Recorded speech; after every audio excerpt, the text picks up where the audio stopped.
Okay, folks, welcome to the barbecue. Let's get right into it. We got a lot of ground to cover right here.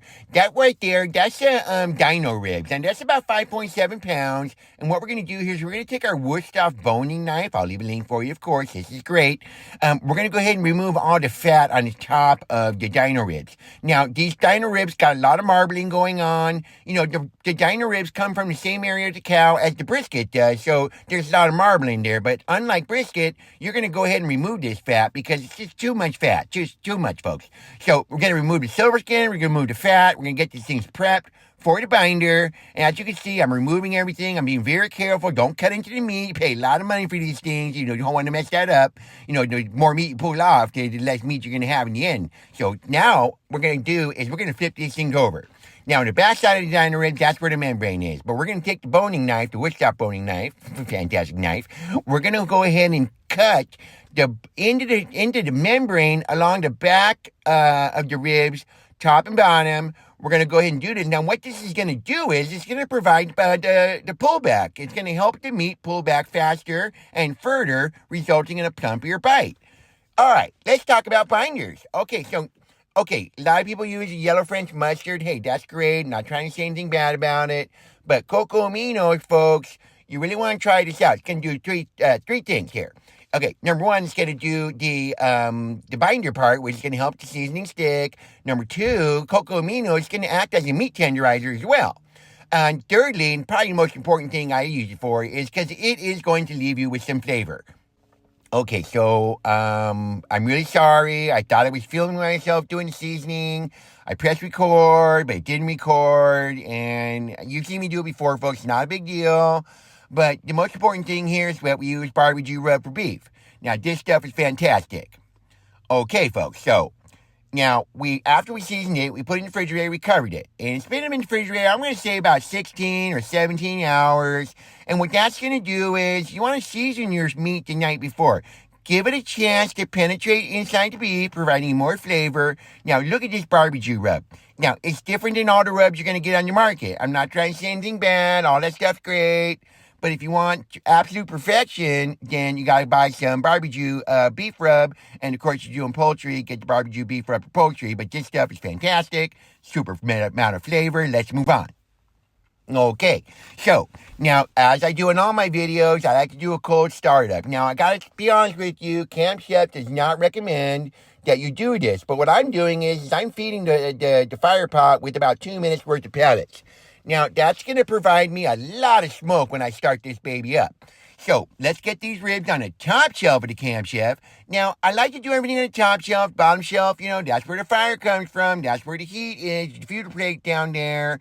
So, other thing I want to mention about the Camp Chef, it has 4 meat thermometer probes. Now, I'm going to use 2 of them. You want to put these in, away from the bones, right in the center of the meat, and get a good temperature reading. And look at that thing. It's going to start smoking. That's great. Building up the bark. Okay, let's move on to the spray. Okay, what we got here is we got Bragg's apple cider vinegar. This is a very good brand. It's on the pricey side. Great stuff. Love it. I highly recommend it. I'll put a link for it. Okay, Coco Aminos, made by Big Tree. This stuff is fantastic. No one's using this, folks. Be the first one. Go get it. I'll leave a link for that as well. Now, the other thing we're going to put in is a little bit of water. Now, I don't have a link for water. We all know where water comes from. Let's go ahead and mix this baby up. Okay, Coco Amino, 6 ounces. Apple cider vinegar, 6 ounces. And right now, I'm going to do about 4, a little bit less ounces of water. Let's do this thing right now. Okay, these things are on. They were for the smoker for about 3 hours, folks. Now it's time to give them a spray. They've been on the smoker for 3 hours. Didn't open up the lid. Didn't look at it. Remember, folks, if you're looking, you're not cooking. So don't look. Just wait for 3 hours and then open it up. Look at those bones. See those bones right there? That's pullback. Let's move on. Okay, it's been about 15, 20 minutes. We're going to spray them about every 15 to 20 minutes, and then we'll see what's happening. Now, that's going to depend on what they look like. 15 minutes, 20 minutes, doesn't really matter. Just want to make sure you're hitting them with that spray. Shake, give it a little shake before you put it on there. It's got to kind of, it starts to separate a little bit, the cocoa aminos and the apple cider vinegar and water. Anyway, so we're spraying them right now. I got to move quick, folks. I got a lot of ground to cover here. So we're spraying them again. Look at that, looks so great. You see the meat has pulled back even more into bones. You're seeing more bones. Let's go. Okay, now we're spraying them again. Now we are pretty deep into the cook right now. You see the color on those ribs is really starting to darken up. You can actually see more bone right now as well because their meat is really pulling back. That's why the little Woodstock knife thing in the back there cut the membrane. That's going to help it. Here we go. Okay, now look at this. I'm going to pull these things out. They've been out about, I would say, about 5.5 hours. These things are ready to come off. Let me get them off. Give you a little peek at them right now before I bring them inside. You see how the juice is dripping off of them? These things are so moist, folks. The flavor, the smell, everything is going. Oh my God, it's pouring all over the floor. I gotta get that back in. The dogs are gonna get a little treat there. Okay, now we're inside. Guess what time it is, folks? It's time to wrap these ribs. We're gonna use butcher paper, like always, and then we are gonna use tin foil. Now, the tin foil tends to tear at the bark. That's why we use the butcher paper. It's very forgiving to the bark. So we're going to put these things on. I'm going to speed up the video. I'm going to wrap these things up, and then we're going to get these things in the cooler. But we're going to wrap them in the white towel, of course. Don't tell my wife, but we're going to put them in that white towel. And here we go. Okay, actually, I wasn't done showing you, so here we go. I'm going to put them in the white towel. These things are great. Let's go. Okay, now we're going to wrap them in the white towel. There's your ribs right there. Now I'm folding them over real quick for you. Boom, into the Yeti cooler. Bam. This is great, folks. We're really moving along quick. Okay, been about an hour in the cooler. Time to take these babies out. Let's unwrap these things and see what we got. Okay, now there's that towel. Don't tell my wife I did that. I will be in big trouble. That's between us, folks. Okay, let's open up these babies and see what we got. Ooh, these things are warm. They're still hot. An hour in the Yeti cooler, folks, and it's burning my hands, and I got gloves on. Let me see. Let's see what we got here. Here we go. Okay, take a look at these, folks. We did it. These things are amazing. They smell great. They look great. We're going to go ahead and cut these things open. I like to take the bones out, but let's get a little taste of these things first for you. No, boy, folks, these things are delicious, just juicy, delicious, flavorful, barbecue, awesome. Everything is great.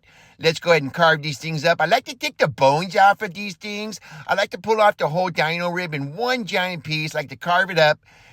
Oh boy, folks, that's the one. That's what we did. We did that all day. Okay, so I might have had a little too much espresso, but that's okay. Look at this size bite right here. That's a meat-sized candy bite. That's excellent. Everybody wants that. That's what you do. This is why we barbecue. This is great. Let's go ahead and carve the rest of things up. I'm going to show you maybe another piece. Maybe I'll have another little piece myself. You can't see it because I'm going so fast. Anywho, so we're going to go ahead. Oh, there's another piece for me. Yes, that is delicious. Look at my hand movement, folks. What I'm trying to tell you right here is this is incredible. Okay, back to it. Let's carve them up. We're going to put them in a tin pan. And we're pretty much done, folks. Look at that. It's great. All right, folks. Well, I did this last part the next day because I was a little too hyped up on the espresso there. I got that Nespresso machine on Amazon. It does coffee and espresso, but I kind of went a little overboard, perhaps, with the espresso. So I just want to thank you for watching my video. Please share my video. Please subscribe to my video. I love comments, thumbs up, like it, all that good stuff. We will see you next time on the Barbie-Jew. This is the Barbie-Jew signing off. Enjoy your smoking.